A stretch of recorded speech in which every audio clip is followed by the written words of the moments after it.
Hello and welcome. It is another rousing edition of the Inside Mizzou Athletics podcast. I'm Matt Michaels. Hello to you, Brad Trinago. Hello. If you listen closely, you can hear on the horizon the crossover season approaching. We actually have... What does it sound like, a brisk gallop? Well, it's a little bit of a gallop. It sounds like squeaky sneakers on a hardwood surface. It sounds actually a little bit like a little bit of water. Even this weekend, there's some water-based activities that are coming up. So there's a lot. It's about to be a lot of things happening. Yes, it is, and we'll get you as up-to-date as we can throughout the course of this podcast and also introduce you to some names that you will want to know on the Mizzou men's basketball team. That is all ahead, but first we remind you of our friends at Shelter Insurance who power the podcast. Shelter is ranked number 1 in customer satisfaction for auto insurance in the Central Region by J.D. Power. 7 of the last 8 years. We're your shield. We're your shelter. Brad and I did get a chance to speak with some men's basketball players at their media day earlier this week. Really a neat group that we will be able to bring these conversations to you over the next several weeks, including a conversation that Brad had with the graduate transfer from the University of West Virginia by way of the Southern Hemisphere in Jayden Stone, a graduate guard who has a really neat story to tell and a story that he hasn't really told. So I think this might be the first that anybody's hearing of it here on the podcast. Why don't you enjoy Brad's conversation with the new Missouri Tiger, Jayden Stone? A 6'4" graduate student guard who is originally from Australia. We're going to talk about his journey through the United States playing ball here as we continue on this conversation. But it's Jayden Stone. Jayden, first of all, welcome to Mizzou. No, I appreciate it. Thanks for having me. So as I mentioned, you start out growing up in Australia, and what was that experience like for you? It was great. I had a great childhood. Just, everybody really supportive. Dad had me, growing up in the game of basketball, wanted to follow him, but I was more into swimming and athletics. So that was my first true love, was swimming and athletics, and then slowly drifted off into basketball. So, yeah. What were some of the events that you did in swimming? And I think we call it track and field more than athletics here. Yeah. But yeah, so what were some of the events that you did? I was a sprinter, so 100 and 200 was my forte. I still think I could have got to the Olympics, if I would have kept with it, because I did it before basketball. But and then obviously swimming, I could do pretty much everything. Freestyle, backstroke, breast. I did the medley. I swam for my school, so yeah, I was pretty. In Australia, you do a little bit of everything. Cricket, Australian football, rugby, tennis. I pretty much played it all. Golf. Yeah, pretty much played a lot of sports. So what went into the decision to decide to start specializing on basketball? I think just because I was starting to become, better at it, because I'd obviously reached the peak of Australian track and field, obviously because I ran for my country and my state, so I competed and broke some records there. So I wanted to be challenged, and so I thought, because my dad played basketball professionally in Australia, I thought it would be cool to just follow his route. and then you make what I'm guessing was a difficult decision to come over to the United States when I believe you were 15 years old to come over for that. So what went into that decision? That was really just a sporadic decision. It wasn't a lot into it. I just talked it over with my dad, and we both felt like it was best for me to go, and my mom was kind of pushing against it, because it's like you're moving over independently as a 15-year-old. You're still learning. You're still getting grounded in your habits as a human, getting grounded in who you are as an individual. And, I didn't really know how to live independently or live, productively. So that was really difficult. But, came over by myself, stayed in LA for the first part with a distant relative, and it was great. And it was just an adventure of a lifetime, really. Still I'm on one, so yeah, it's been cool. What was it's the same language, but still, what was the culture shock like coming over to the United States? And I'm guessing also a bit of a difference, too, in the style of play on the court. Yeah, well, culture shock in terms of family, I went from having my mom, grandma, and grandpa and sister all in one house, and then obviously, my dad and just him implementing, obviously the educational side of things. Like, everyone was really hands-on with my growth and development. And then I went to pretty much naught. I went to just being by myself, like, for majority of the day, learning how to pick yourself up out of difficult circumstances, learning how to, do different things, pick up, just regular household stuff, just living independently. So learning how to get around, hustle, with a few things, just kind of do everything, cook, whatever was needed. So, yeah. And then basketball-wise, it was, I don't know, just playing pickup all the time, because Australia is really good with the X's and O's, but then, basketball over here is like so fast-paced. So, yeah, just picking that up. Mm-hmm. So a few stops in your prep career along the way, including Sunrise Christian Academy in Wichita. Went to Grand Canyon for a couple years. Had a lot of success at Detroit Mercy. Ended up averaging 21 points a game during your junior year. Let's focus on that season. What was working for you, and how were you getting your buckets during that time? Well, that was a kind of a whirlwind of a season, because we weren't really winning, but our team was kind of, split apart in the summer, just from, various reasons. But Coach Davis, pretty much one of the best coaches I've ever had. Coach Marsh, Will, Mike, some of those guys, like, I owe that to them. I mean, they really, Antoine was obviously the patriarch of it all, where I just followed his lead. And I didn't see it as much of a successful season as probably what, other people may see it. I kind of let the, even though I was scoring it, I just felt like I could have done a lot more to lead. So, but the coaching staff, I mean, I owe them everything. They're the reason why I'm probably able to get an opportunity like Mizzou. So I owe, a lot to their staff and the administration. So, yeah. So that was 2 years ago. Last year at West Virginia, but unable to play due to an injury. How challenging was that for you to not be able to be out there on the court for a year? Yeah, that was rough. I mean, that was a struggle, because not many people know. And I've never talked about it, what actually went on, but I was like enduring like a couple head injuries, and I actually went to the emergency room, and I didn't know whether I was gonna, I didn't know whether I was gonna be able to walk again. And the doctors were, and I spent, about a week or two in hospital, and lost all movement in my left side of my body, endured 3 seizures, and so it's pretty much a miracle that I'm playing. I've actually never talked about it, so this is the first time I'm saying anything, but it's been a long road to get back. I mean, even, I've had a few scares, but, I'm just grateful to be playing. I wish I could have, stayed longer, but obviously the dispersion with DeVries happened. So I just felt like I actually was personally like thinking, okay, the journey's over, I'll go back to Australia. But then Coach Smith Peters was like, no, like, hey, come here, like we can use you. And so I was like, okay, because, I don't want to keep transferring, because that's not really a good thing. I don't really support it, like always transferring and just opting out to get, NIL, or to, like, I didn't want to be seen as doing that. So, yeah. So in terms of, just coming back from that health scare, do you feel like, in terms of, just your physical health, obviously, do you feel like you're in a better place right now and in a good spot where you feel like you can go at it 100% again? Yeah. No, I felt this is the best I felt probably playing in a long time. But obviously I went pretty much 6 months, 8 months without picking up a basketball. So it was like completely refresh and reset, and just letting the body heal, because I had also had a concussion of the spine. So there was just a lot of stuff that I needed to be careful of and make sure that I was ready. But now I feel good, and my scares have been minimal. So like maybe a blood nose here and there, just sporadically. But now everything, it's been good. I think I can, and CP, obviously the training staff feels like I can go a healthy year. So, yeah. Well, looking forward to seeing you back out there. And the main thing is, glad to hear that you're healthy and in a much better place there. Thanks a lot for your time. No, I appreciate it. That is Jayden Stone.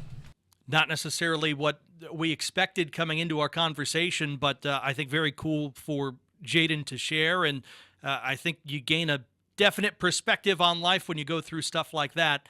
And it just makes him easier to root for, I think, for Missouri Tiger fans who are going to be learning about him for the first time this year. Certainly easier for me to root for him, for sure. And when you hear about everything he's gone through, and really, I mean, I'm always amazed at people who come from different countries, basically on their own, like in Jayden's case, and then he hops around to multiple prep schools, and then he hops around to multiple college stops, and then he has that significant health scare to the point where he's not even sure he's going to be able to walk again last year, and then he thought he was done. He gets an opportunity to come back and try again here at Mizzou, and oh, by the way, on the court, this is someone who at the Division I level has scored more than 20 points a game. So he's a talented guy, and I think if hearing that conversation, he's a pretty likable guy, and yes, certainly wish the best for him coming up this season. Yeah, absolutely.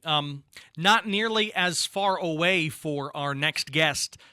Actually quite familiar. I mean, Norman, Oklahoma is a bit of a drive, but Jefferson City, Missouri is not. And fans of high school basketball in Missouri might remember the name Luke Northweather. The big man is a junior, and he's a Missouri Tiger now for the first time this season, and I got a chance to catch up with Luke. Here it is. A 6'11 junior hailing from Jefferson City, Missouri, by way of the University of Oklahoma. Luke Northweather is with us on the Inside Mizzou Athletics podcast. I would say welcome to mid-Missouri, but that's kind of wrong to say to a Jeff City native. So welcome back, I guess, and welcome to Mizzou officially. Thank you. I appreciate it. So what was the process like for you in determining a place that you wanted to play and having that be back close to home and here at Mizzou? Obviously, being closer to family and friends, and plays a big part of it. But also seeing just what Gates has built here in just a short amount of time, and biggest thing with me just wanting to come back and be a part of that. Help contribute to the program I grew up watching and was a fan of. So. Yeah, I see the smile on your face. Yeah. Did you have like a pinch me moment at some point when it was the back and forth of, hey, I'm in the portal and Missouri, really? It's going to be that way? Yeah. No, definitely. I was kind of waiting on the call, so I was hoping I'd get it, but, got it, and I was pretty excited to be back. So. In your time at Oklahoma, you had 55 games played. You've got a lot of experience. What have you been able to impart to your teammates who have come from a bunch of different places in terms of trying to share that experience with them? Just a matter of, trying to share at least some of the physicality, not always being able to, do that myself, but trying to share how physical it will be in this league, just with the experience I have, and kind of share the experience I have. Yeah, and that experience, I mean, technically across a couple of leagues, right? Yeah. I mean, at Oklahoma. Yeah. So I don't know if you saw up close a difference between the way the Big 12 and the SEC play. I think that might be hard to say. It seems like everybody plays really well in both those leagues. I'd say the biggest thing with me was probably the pace. I think it was a little faster basketball in the SEC. I think in the Big 12 is kind of a little more slowing down, more physical basketball. But I guess that always also plays into the type of teams, what teams everyone has that year. But yeah, it's both great leagues, top leagues in the country. So a lot of folks from mid-Missouri will remember Missouri Gatorade Player of the Year in 2022, a standout at Blair Oaks High School. What has developed in your game from high school to where you are now collegiately that you've either worked on the most or are most proud of in terms of your development? I'd say my shots come a long way. I obviously had that in high school, but didn't get to show it off as much as I did, and I didn't work on it as much as I probably should have. But the past 3 years, really taking a step in that with my three-point shot, and then physicality as well, as that comes with age and experience. So. Yeah, what goes into developing a good three-point shot, especially as a big guy who wants to be that dual threat outside and in? I'd say just reps, just getting as much up as I can, as much time in the gym as I can, and not just stand still shots, but also game reps, moving. So I just get as many shots up as I can, really. But, as many as you can. Yeah. Talk about some of the guys on this team, your fellow big men, right? Mm-hmm. What is the challenge in practice of going up against this team inside? Because you've got a lot of strength and a lot of size, it looks like, at least on paper. Yeah. Just overall physicality. Obviously Sean Phillips, as big and strong as he is. But really just, the versatility of everyone. Javon can stretch the floor, play outside. Nick, same thing. And then Sean obviously has his strengths, around the court. So I think just the overall versatility, I think, can be a huge factor for us going into the season. Since you're the local guy, do you have teammates coming up to you and asking, hey, where's the spot for ice cream? Or, hey, where can I do this? Really? They're not hitting you up for the insider info? Not yet, no. Not Not yet, that is. Yeah, How have you guys come together as a team off the floor? I mean, I'm sure a lot of guys have been here in the summertime like you were. How has that process been for you off the court? I think it's gone very well. I think, the connectivity here is unmatched and kind of unheard of from, what I've seen. So I think since week one, everyone coming together and just including everyone and just being that team community feeling, I think is really special. When it comes to success, and this can be wins and losses, it could be something else entirely, what would success, Luke, look like for you this season and for this team? I think just looking to reach our potential. Coach Gates talks a lot about not letting us beat ourselves, and he really emphasizes that. So I think just going as far as we can and not playing off mistakes and stuff. Obviously, you want to say win as many games as possible, make a run in the tournament as well. But I think just playing the best basketball we can and going as far as we can. So. Luke Northweather, a Jefferson City native, back in mid-Mo, and now wearing the black and gold of Old Mizzou. Thanks for spending some time with us. We can't wait to see you on the floor this year. Happy to be here. Thank you.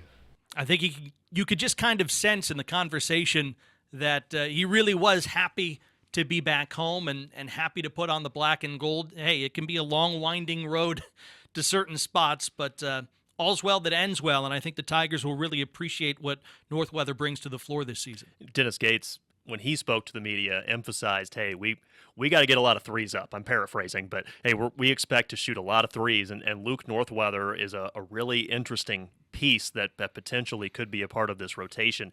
6'11", last year with the Sooners did shoot 34% from beyond the arc. And then, of course, you bring in the local ties with a Blair Oaks High School kid getting an opportunity to come home and play for Mizzou. That's another guy that's easy to root for, perhaps for different reasons, but, the local kid. And, to have somebody, and it seems like Mizzou might have multiple somebodies who are, that tall, in the neighborhood of 7 feet tall, who can step back and hit a three-pointer. That can really be a nightmare for defenses to try and, diagnose, okay, who do you focus on in stopping? We know what Mark Mitchell can do inside the arc. We know what Anthony Robinson can do getting toward the rim. Sebastian Mack, a guy we'll talk to in a future podcast, is a guy who at UCLA was really good about getting to the rim and being able to finish it. And if you have those outside guys who are bigs who can shoot the three too, it could lead to some really interesting matchup nightmares. If you're a Mizzou fan, I guess they're happy dreams, but they could really be challenges for opposing defenses. Well, Missouri has always tried to go with size on the perimeter, right? And you look up and down their roster online, and you see a lot of G/F, guard/forward. I mean, Mark Mitchell is listed as a guard/forward, and I think everybody would say, all right, he profiles more as a 4 or even a 5 if he really wants to go down low and get involved. But, I mean, Jacob Cruz is a shooting guard/forward. Maybe a newcomer will learn a little bit from him on how to take on that role, as Nicholas Randall, a St. Louis native, went to the desert for some prep school and now will be entering his first season as a Missouri Tiger. Again, a 6'9", I guess, combo guard, if you could say that. Athletic freak might be more like it, and it's always good to have those. And it was good for Brad to catch up with Nicholas Randall, and here's that conversation. One of the freshmen on this year's roster, a 6'9", 240-pounder, originally from St. Louis, played some prep ball in Arizona most recently. Nicholas Randall now with us on the Inside Mizzou Athletics podcast. First of all, what's it like being back in Missouri? It's really good. I really missed it being in Arizona. It's just good being in a city close to home, and it just keeps me grounded. Yeah. Arizona Compass Prep is a school that I'm familiar with as a really terrific breeding ground for basketball players.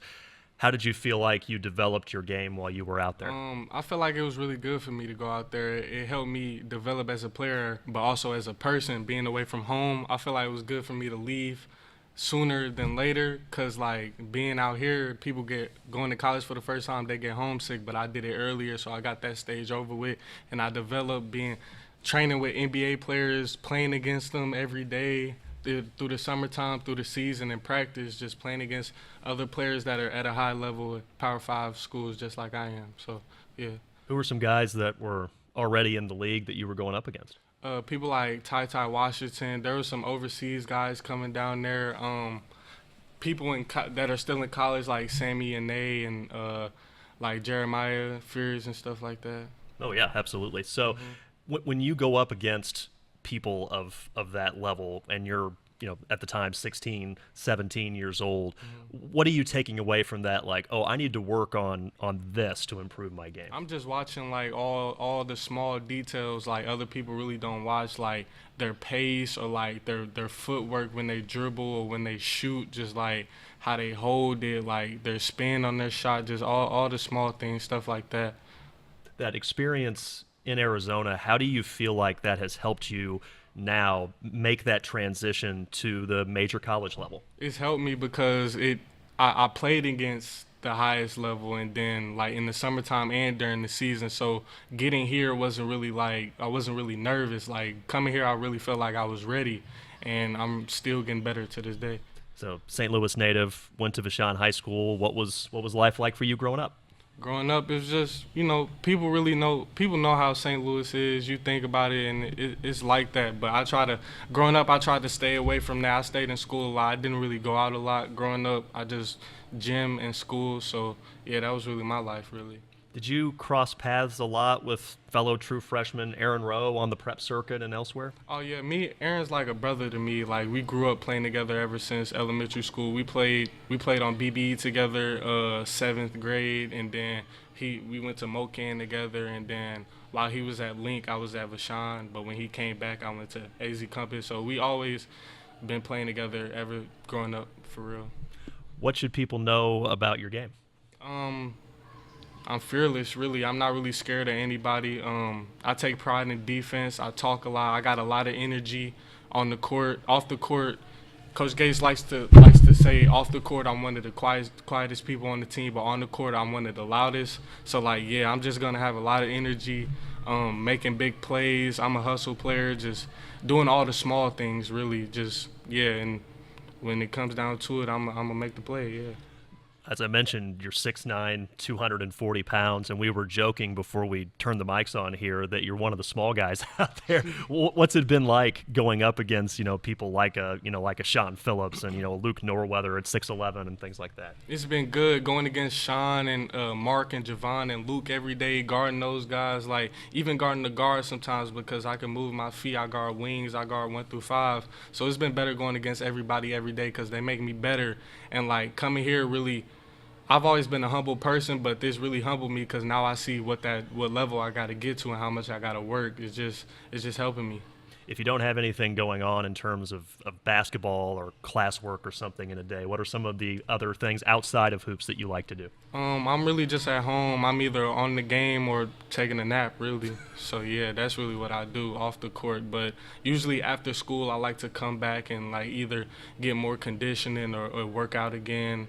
If I don't really if we got an off day, I'm going to come in and work out some more. So, yeah. You're about business, it sounds like. Late night, coming in late night. So, yeah.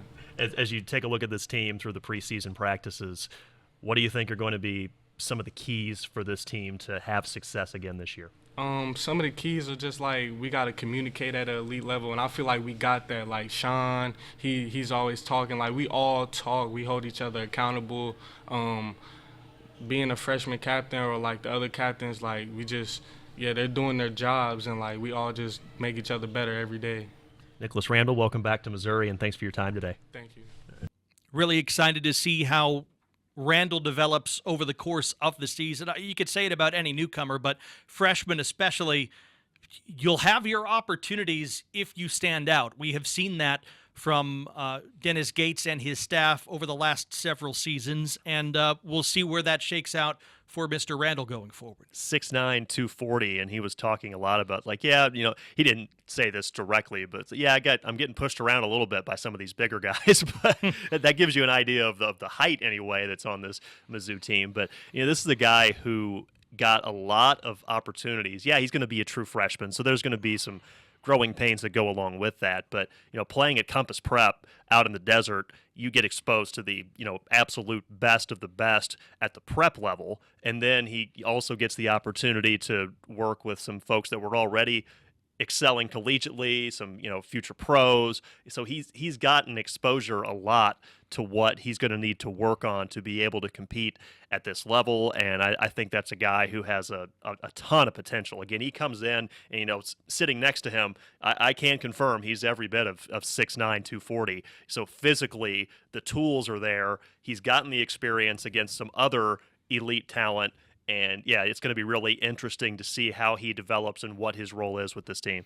So we hope you've enjoyed all of those conversations. We've got a few more coming again in a future podcast, so stay tuned, as it were, although you can't really stay tuned to a podcast. You just keep listening. Don't hit pause. Don't hit X. Right. Yeah, don't hit the 30 button where you skip ahead whenever I start talking. Especially please. not now. I know that you're anxious to hear about everything going on with Mizzou Athletics, but save the skip ahead button and listen to a word from our friends at Shelter Insurance. This episode of Mizzou Storytellers on the Inside Mizzou Athletics podcast is brought to you by Shelter Insurance. Ranked number 1 in customer satisfaction for auto insurance in the Central Region by J.D. Power 5 out of the last 6 years. We're your shield. We're your shelter. And the podcast is also powered by Socket. Socket Fiber is now available. It is the fastest, most reliable internet, combined with local service and simple billing. Contact Socket today for voice data and internet services for your home and business. 1-800-SOCKET-3 or visit socket.net. Faster than Dennis Gates replenishes his roster in the transfer portal and the prep links, the prep area, I guess, Socket Fiber. I don't know. Admittedly, I was kind of looking for something, and I couldn't quite get there. But anyway, this roster looks intriguing, and I'm looking forward to seeing what it looks like for men's hoops, and actually get a chance to see them coming up next Friday night. They got an exhibition against Kansas State. It is a late night one, but 9 o'clock. So for those of you checking out high school football, sneak out a little early. You could come watch Mizzou play an old Big 8 rival, Big 12 rival. That'll be pretty cool. But, yeah, it should be fun. There was the media had their preseason stuff. Mark Mitchell was second team All-SEC, and the team was picked to finish 7th, which in this league, that's a pretty good accomplishment to be projected to finish in the top half. Highest selection for Mizzou in 8 years. So, yeah, getting close to basketball season. I think I saw it was $10 to get in the door against Kansas State, too. So if you're willing to stay up late, I'd say go for it. And you have the night football game the next day, so you can have all day to rest up and get yourself ready to yell at your radio when you listen on the Central Bank Tiger Network. We'll have pregame coverage for you for Missouri at Auburn starting at 4:45, so a bit of a late night on Saturday. The game against Alabama was one that stings. Eli Drinkwitz said as much. I think the players said as much. It was not one that somehow derails a season and derails goals. I think you can take bright spots away from it in the manner in which Missouri played.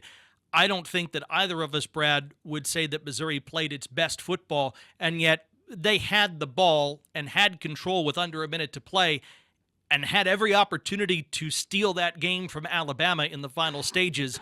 And there are years past in which that would not really have been a realistic possibility for the Tigers. I think the defense played really well when they needed to. I think the offense made some clutch plays, but not enough on third down. And the game was kind of lost on the margins. And so now how do you regroup and take on an Auburn team that's going to have its backs against the wall? They're going to feel very desperate, still looking for a league win, and will be in their place feeling comfortable. And if there was ever a time for Auburn to play their best game, it probably would be Saturday. So how did the Tigers handle that in response to their own disappointment from a week ago? I think that's why there's maybe some mixed emotions coming away from that Alabama game, because you're going up against, maybe the name brand in the sport of college football. You didn't really play your best, and you were still, right there toe-to-toe with them. You've got the ball down 3 with about 2 minutes left, with an opportunity to tie and send the game to overtime or potentially win the thing, and just weren't able to make quite enough plays at the end of the day against what is still a really good Alabama team that I think is legitimately a top 10 team. They may be the SEC favorite at this point. Who knows with the way this league has been, so topsy-turvy throughout the year. So, you had a near miss, but I think at the start of the year, if you would have taken a step back and said at the start of the year, hey, halfway through the season, you're going to be 5-1, I think most Mizzou fans would have been like, all right, that seems like we're in a pretty good place here. Mm-hmm. Now you've got 6 straight conference games, the majority of them on the road. how do you respond to that? Starting with an Auburn team that, yes, does not have a very pretty record right now, 3-3. They're 0-3 in the league, but they were, very much in all three of those games against other top 20 opponents, by the way. So it wasn't like it was the bottom of this league either that they were going up against. They were, there were controversial calls in 2 of those 3 games, one of which led the league to even issue an apology in a 7-point loss against Oklahoma. The Sooners got a touchdown they should not have gotten, and again won the game by a touchdown. And then last week against Georgia, they were about a fraction of an inch from being up 17-0 against a pretty limited Bulldogs offense, and didn't have the call go their way. It was ruled a fumble right on the goal line. Georgia from there was able to seize the momentum and wound up winning that game by 10. It's just an Auburn team that has had trouble getting out of its own way at times, especially when it comes to penalties. They almost lead the nation in terms of penalties committed. That's not a stat you want to lead in. You also don't want to lead the nation in sacks allowed, and that's where Auburn is sitting right now. And so it's really an opportunity, I think, for guys like Damon Wilson and Zion Young in particular to eat in this game against Jackson Arnold. And I think that's going to be a critical aspect of this game because there's a lot of talent on this Auburn team, especially on the defensive side where they have a top 20 defense in the country. But if you can heat up Jackson Arnold the way that Oklahoma was able to heat up Jackson Arnold when they sacked him 9 times, then I think you put yourself in a really good position to hopefully keep a team that has been struggling and maybe possibly a little bit demoralized with the way that some of these games have gone. If you can jump on them, especially early, then you put yourself in a good spot, I think, to get that road win. Jackson Arnold, despite the fact that he has been sacked 9 times in a game and kind of harried and hurried throughout the season, still has 247 positive yards. He averages 3 yards per carry, and that's including all the sack stuff, right? So he can beat you on the ground. He's the 22nd or 23rd rusher by yards per game in the Southeastern Conference.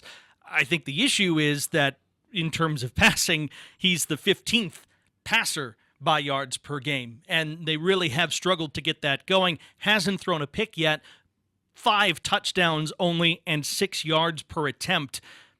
Not going to necessarily take the top off you, or hasn't shown the ability to do that in the early season. So can Missouri get downhill and make Auburn one-dimensional? I think that is the story of the game like you do, and I think we'll get to find out pretty quickly, by the way, Brad, whether or not that's something we see playing out on Saturday night, because if Missouri's going to bring it and they're going to get to the quarterback, I don't think it will take long for us to find out if they can do it. Yeah, Jackson Arnold actually could break Brady Cook's SEC record for most consecutive passes without an interception in this game. He's 46 away at the moment, so Mizzou could do a solid for their old teammate Brady Cook if they get a pick in this game to keep that streak with the Black and Gold Tigers in this game. But you're right, he's done a good job of not throwing in ways to put the ball in danger in terms of through the air. But man, that the trade-off on that is he is taking a ton of sacks right now, and Auburn is committing a lot of penalties at the moment.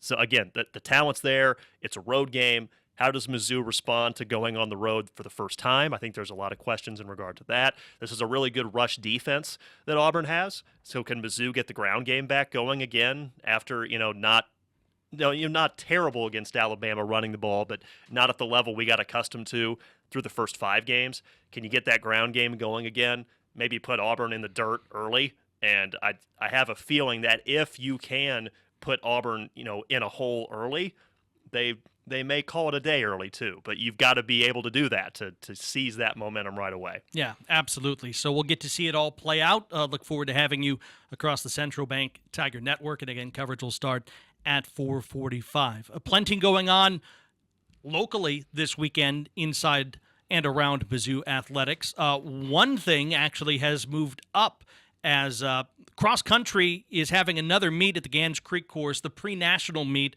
So basically another chance for everybody to get their feet wet, or maybe not so wet. Not as wet as it could have gotten. Yes, because Saturday there were some storms maybe worried about, so they're going to move all the start times, same time Friday morning for the men and women. The Women's Invitational at 10 a.m., the men with the 8K at 10:45 at the Gans Creek course. And again, you get multiple chances to see some of the best collegiate runners in the country this year, and this one will be a really good one. the best you'll see here in mid-Missouri until they all line up for the real thing in about a month's time. Yep, late morning. I believe it's 10 o'clock because the first race gets going, so you got some time. But again, it will be on Friday and not on Saturday this week. Yeah, absolutely. Congratulations to the men's golf team, third at the Moraine Intercollegiate. 16 under is not too bad. The 11th best 54-hole score in school history and the lowest since an 830 at the National Invitational Tournament in 23-24. So the men's golf team will actually wrap up fall competition with their next event, the Clerico in Tulsa. That's coming up on the 27th of October. Women's golf last week was in the Sunflower Invitational over in Lawrence, Kansas. Finished second. Who finished first? That's not important. Women's golf will be heading to Hawaii for the Rainbow Wahine Invitational Monday of next week. So congratulations to women's golf. You win the schedule game. Yes. You win the schedule run through. That's a very good scheduling win indeed in the early going. Mizzou soccer will be in the next to last road match of the season, if I'm not mistaken. That is what penultimate means, right? I believe so. Yes. I'm trying to lower my vocabulary and make myself a little bit understandable. But yeah, Thursday night they'll be in College Station against Texas A&M. It's the 16th contest of the year already. It's kind of strange how soccer gets wrapped up when we feel like everything's really rolling, but chance for Coach Golan and company to get a big road victory and maybe a head of steam here towards the finish of the year. Yep, so that's coming up Thursday night. The next home opportunity to catch the Soccer Tigers is a tough test against 7th-ranked Arkansas, and that'll be on Sunday afternoon. Tigers trying to snap a little bit of a losing skid in soccer at the moment. They lost 2-0 at Vandy in their last matchup. That was Friday of last week. Volleyball will be another weekend double dipper here this weekend? Yeah, that's coming up. So it's kind of I say a homestand. I guess it's an in-state stretch of matches for Don Sullivan's crew. Had the 3-1 win at Auburn on Sunday. That was nice to see. And now, at least in terms of the SEC competition, it's back-to-back home weekends. Ole Miss Friday night, LSU on Sunday afternoon. And then you peek ahead a little bit, Matt, to next week, be at SEMO midweek, and then hosting a couple more unranked opponents, South Carolina and Georgia, next weekend. So you got a chance maybe to build a little bit of momentum here in these next 5 matches. And, of course, this program's no stranger to doing that, right? They got hot at the end of last season, ran it all the way to the Sweet 16 of the NCAA tournament. So they have that potential. They're still receiving votes in the latest top 25, sitting at 2-4 in the league right now. But again, a chance here to maybe start to get some momentum going in the latter stages of October. Yeah, absolutely, and kind of overdue when it comes to getting some of those home matches, so that's good to see. If you want to check out Mizzou baseball, their Bronze Buffalo series, they had a draft and everything. They're always very fancy when it comes to how they pick their teams. Thursday night at 5 will be the first one of those, and they play, of course, until someone wins. Just a few games in the series. So then 5 p.m. on Friday as well, and then Saturday, I believe that would be if necessary, especially considering the weather. So they'll be trying to win out at Taylor Stadium, and that will be the last action for Mizzou baseball until they get things going in the wintertime. Very good. And Mizzou softball is still hosting some folks. They've got WashU out of St. Louis, and then the Roos of Kansas City, both coming in for matchups on Saturday afternoon. And then this weekend, swim and dive starts for real at Purdue coming up on Saturday morning, and that's a good indicator that yes, the winter is coming. You correct? did say water would be involved. Mm-hmm. Swim and dive off and running for real coming up Again, this weekend. It might be counterintuitive because it's winter and generally cold temperatures will freeze water into something called ice.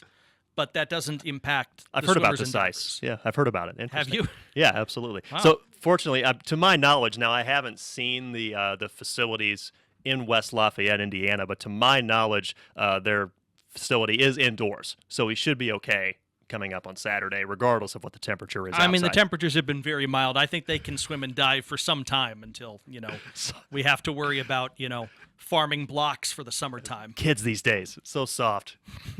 Go outside and dive from however many meters up. Yes, I dove right through the thin ice. Kids don't do that. Never listen to what your grandparents said about walking uphill both ways. It didn't actually happen, all right? It's a pro tip. Did I forget anything? I think we're good. Safe travels, man. First road trip for Tiger football. I'll be holding it down here in the Inside Mizzou Athletics podcast studios for my parts, but Matt will be hitting the road down to the plains, and should be a fun atmosphere and a fun game on Saturday. That place, when the Tigers were there last, and let's not talk about how it ended, it was rough. That place was not all the way full, and it was loud. There is no doubt that it will be quite the environment at night, with Auburn looking to find a way to jumpstart the back part of its season. If Missouri takes the game lightly, Missouri won't win the game. So, again, how you start will be very important in this one, and how you handle business against an Auburn team that, again, on paper and on tape might seem limited, but still has ways to get you and still carries tons of talent. Be a fascinating test and a great opportunity to bounce back for the black and gold. So we hope you join us for that. We thank you for joining us here on the podcast, and thanks as well to our producer, Steve Sowers, for holding it down for us and making sure we don't get into any more trouble than we already do. For Brad Trinago, I'm Matt Michaels saying thank you so much for listening. We'll talk to you here next time on the Inside Mizzou Athletics podcast.